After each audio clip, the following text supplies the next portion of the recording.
Well, hi. Welcome to another week of Susan's Studio Chronicles. I could have made an easier title for my weekly chronicles. I get tongue-tied every time I say it. Nonetheless, today I am editing a couple of paintings that I started last week, and the point of today is to show how when I used two different grounds, both watercolor, Daniel Smith watercolor ground and on one panel and gesso on another panel, which I used last week. Uh, today I'm going to show how each one of those lifts, so I can not only paint on them, which I did, but I can lift back to the white of the panel, and so it's more of a sculptural process. And today I'll be adding some finishing touches to these two paintings. So stick with me, because at the end of this 16-minute video, I will be, in my tool segment, I will be showing you how to apply this watercolor ground to a canvas or board or paper or any surface, really. You can paint watercolor on any surface if you use this ground first. Sorry, puppy dog. Anyway, so stick with me to the end, but I do want to tell you that next week I'm going to be varnishing these pieces, and I'm comparing a couple of ways that I can finish these so that I don't have to put them under glass or plexiglass, which is the point of not painting them on paper. So, all that to say, some of this finishing went very smoothly, and some of it was absolutely disastrous. So tune in next week, April 23rd, I think, next Thursday, because you're going to see a disaster unfold, and I learned a lot in the doing. So I hope to see you then as well. So take a look at my editing and my application of Daniel Smith watercolor ground, and I'll see you after. So I'm ready to edit this a little bit. I brought it to this point the other day in one setting. It took about, 45-50 minutes to do these side-by-side paintings. Approximately the same approach, but on this side I'm using Daniel Smith watercolor ground on a birch board, cradled board, and on this panel I'm using gesso. So now these are dry. They're painted in Daniel Smith watercolors for the most part, and I want to see how well I can lift the paint. There are some edits that I want to do, and I want to practice lifting. And this is part of the fun when you work with a ground that is not paper, so nothing has absorbed down into the birch board because of this ground that I put down. So let's see if this comes back up. I'm wetting the area that I want to lift, and now I'm using this stiff, cheap little brush.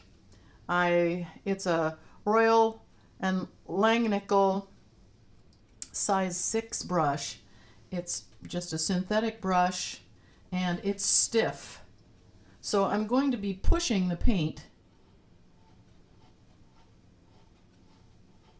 here, seeing if I can lift this green to make this petal look as though it's sitting in front of the stem. And I think I've been successful. I was going to lift that out, but I think I'm going to just leave it alone. Sometimes I hit it with a tissue, but I think I'm going to just leave that alone, and I'm going to give that same approach another try. Up here a ways, let's say right here.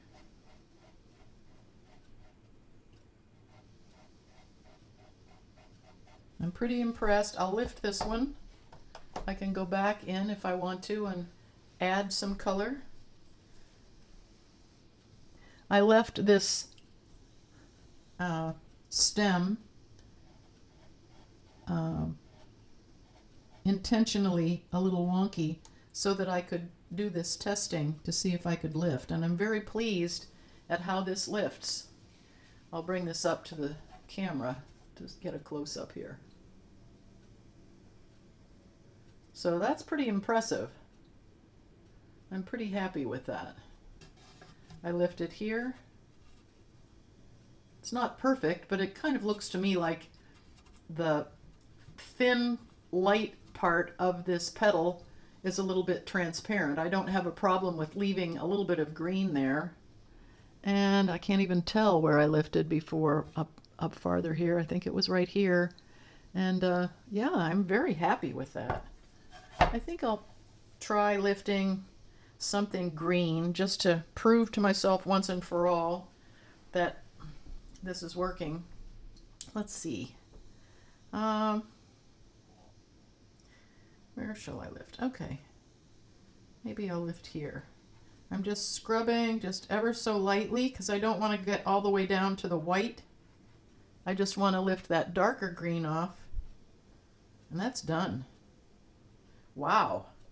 I am really impressed with the fact that I can lift Daniel Smith watercolor ground, lift off of the ground, I should say, lift the watercolor off of the ground. Really impressive results there. Now I have to reiterate, I can't overemphasize.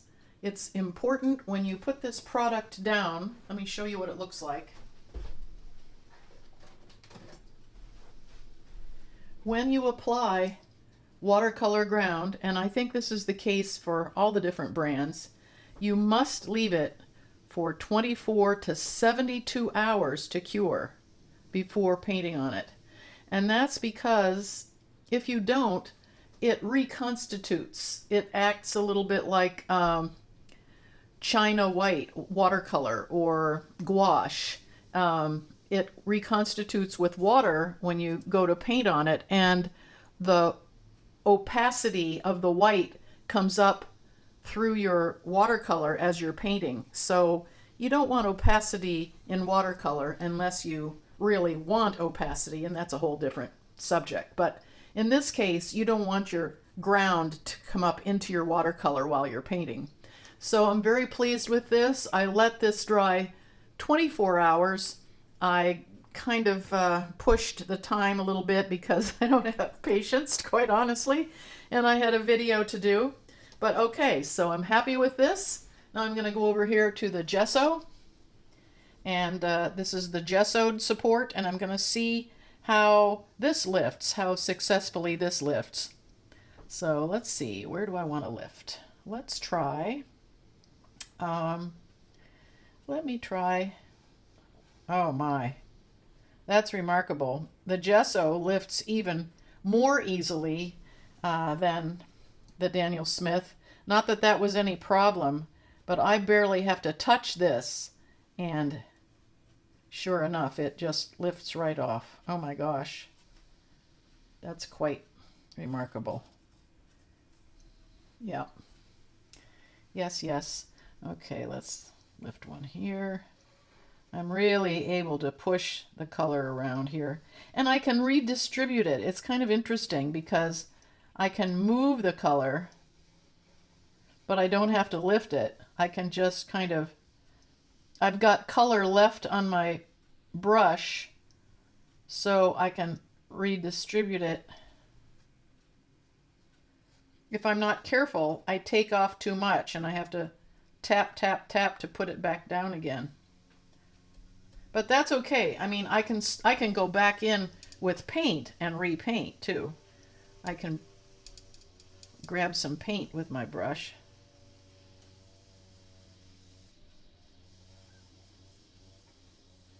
And add paint. So it's never a problem when you lift paint. If you lift too much, you can just add more. So, okay. I think at this point I'm going to do some touch-ups. I'm going to kind of finish this up a little bit.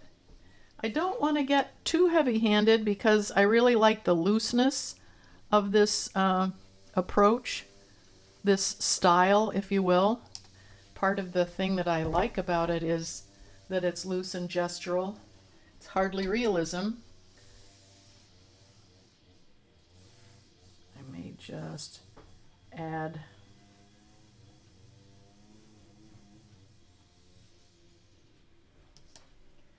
some darks here and there. I'm using a big fat brush so I don't get too precious.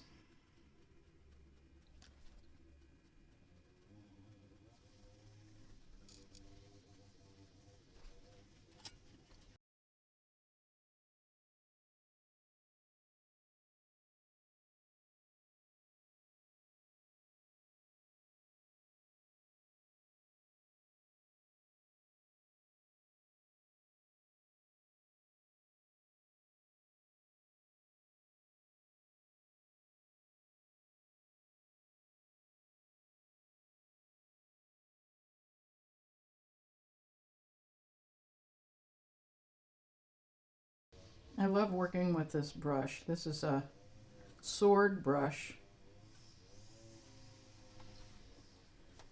And as you can see, the shape of it is sword-like. It's well named. And when you work with it, you have to allow it to take control. I mean, you just can't really control it.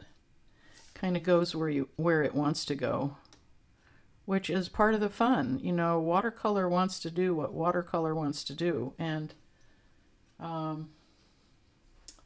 yeah, that's part of the fun of this medium, is allowing it to do its thing, getting out of the way.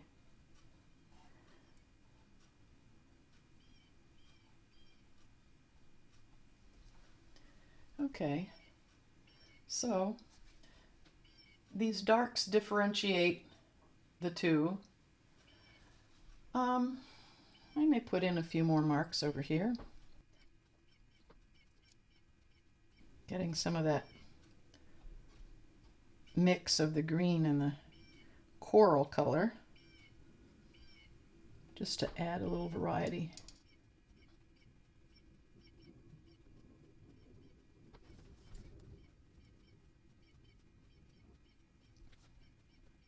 Okay, some little bit of dark. This is certainly Impressionism. Okay. It's hard to quit. Once it gets started, it's hard to quit. Now I'm going to see if I can drop in just a little bit of this wonderful yellow that's in the middle of these flowers.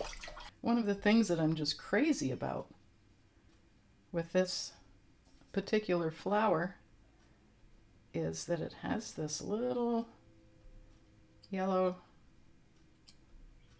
dot in the center. And I'm going to see if I can make that happen. I'm painting watercolor like I would paint acrylics or oil paints. I'm actually putting quite a prominent glob. That's a technical term, a glob of paint, where you can actually see it. Three-dimensional dot in there. And I want to put a few, but I think it's going to make a difference. This is going to take a while to dry too. Maybe overnight. Oops, that was a lot. A lot. You can't tell, but that one stands right up off the board. That's okay. It'll dry. Might flatten out. That's okay too. These will take on a life of their own. I know this is more detail than the rest of the painting, but I think it's really pretty cool to add just this little pop. Every single one of the flowers has it in the reference. I'll drop the reference in so you can see what I'm talking about.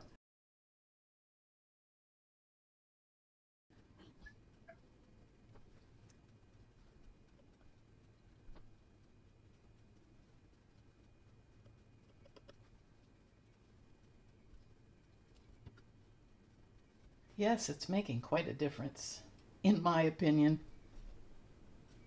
Maybe some people wouldn't notice this when they look at the painting, but it adds a little something that pleases me.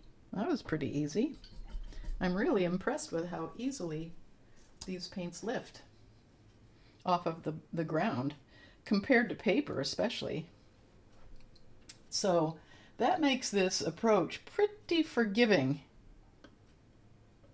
That's a plus for using a board or a canvas.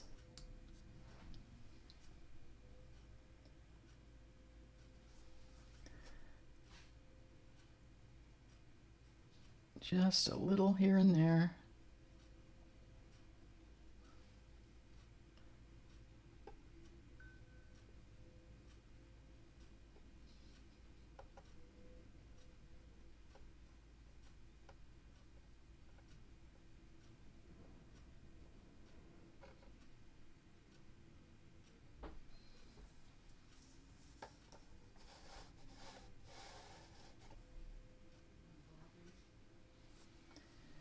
I think one more on this side. Oh, that's a little heavier color, so I'll put a dot of that here and there. A little darker.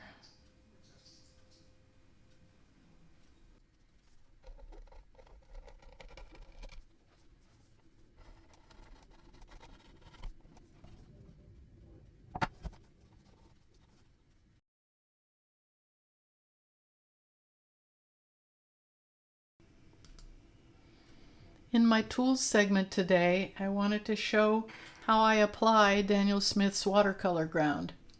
I know that I've already painted on it in my demo, but I wanted to show that it is a little bit tricky to work with. I have about a half a jar left and it's been sitting around for a while. I used it earlier this week, and whenever I use a pot of paint or ground or gesso, something that comes in a large enough container that I can do so, I like to grab a spray bottle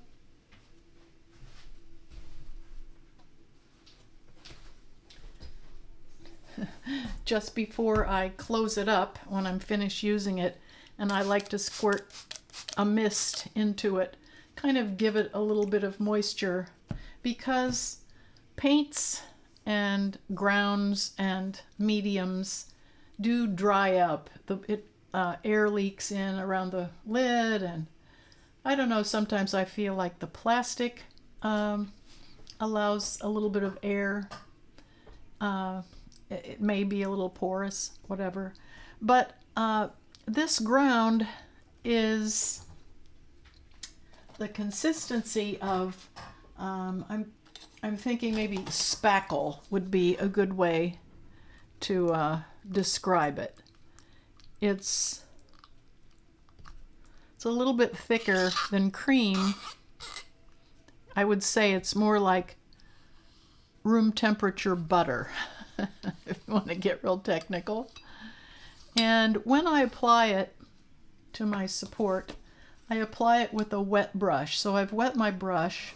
In fact, when I paint any kind of acrylics or mediums, I always wet the brush, because whether it's a natural bristle or a nylon, the bristles are porous, and the water gives it a little bit of a resist so that it doesn't adhere quite as much to the bristle. Anyway, before I start painting this, I should have shown you this before. I forgot. This is a 9x12 canvas. You probably won't be able to see with this camera, but it does have fabric, and it has been pre-gessoed by the manufacturer. This is a gallery wrap canvas, a cheap canvas. I probably bought this in a pack of, I don't know, 10 or something. But in storing it, you can see there's a little bit of a divot. I'm hoping that the camera picks that up. The divot, the little dip, is something I'd like to get rid of. So before I start to add this ground, I'm going to turn this over. And I often do this if I have a canvas of any size where the canvas just doesn't feel taut anymore. They get a little bit flabby sometimes. This is looks to me like this might be a linen canvas, so it may not be as cheap as I thought it was. But anyway, and it's fairly finely wove, which means that it is maybe a little bit more valuable, expensive, if you will. But I'm going to just squirt some water on the back of this. Squirting water often will tighten up a natural fiber like linen or canvas, and I'm kind of rubbing this water into the canvas, and by tomorrow, or by the time this is dry, the canvas will be much more taut, and chances are that little divot will be gone.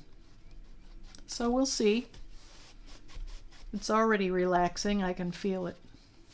So I'll turn this back over, and I'm going to apply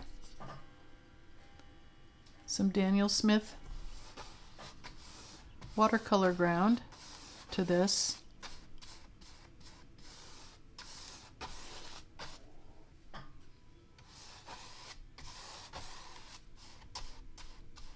It's pretty easy to apply.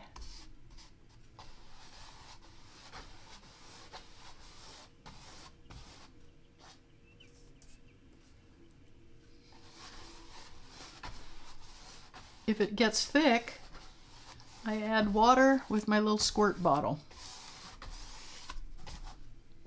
Usually when I varnish or I gesso, I will put one thin layer on in one direction and allow that to dry. And then I put one thin layer in the other direction another day, or later that same day. But this particular material needs 24 to 72 hours to dry.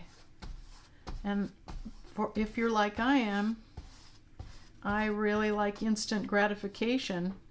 To be honest, that has kept me from using this product. I like to gesso, and gesso usually sets up in an hour or two, and then I can jump right in and paint. I can paint the same day. But this, you have to plan ahead. In fact, I'm planning ahead because I'm going to be doing some plein air painting this week. But last week I used this watercolor ground on a board, and it just was lovely to paint on. I liked it more than I like paper. So I've got nice, long, even brush strokes. I have a nice, even, thin layer. And of course now I want to add some to the sides carefully.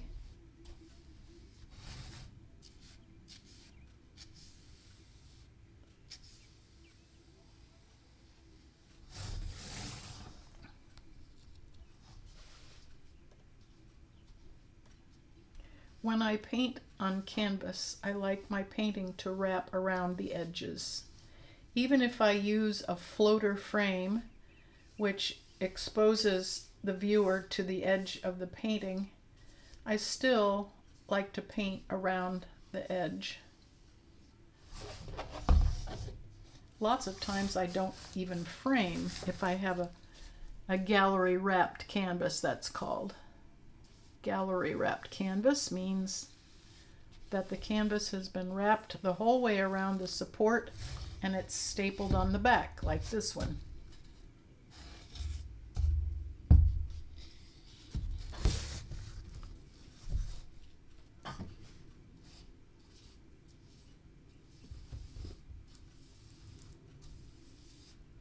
So this is going to have really nice tooth when I go to paint on it.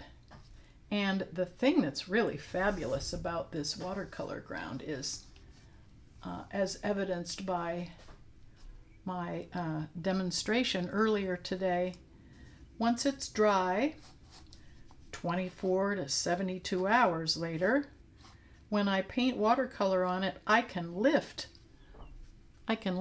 right back to the white very easily. It lifts more easily than paper.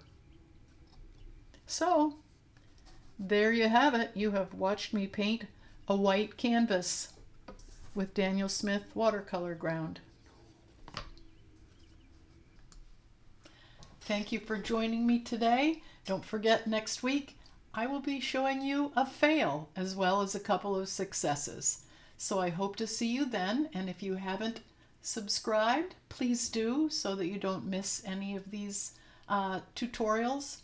And if you hit the little bell, you will be receiving an email reminding you when I put out new content. So I'd love to hear from you if you have any questions or thoughts or ideas, and I'll see you again.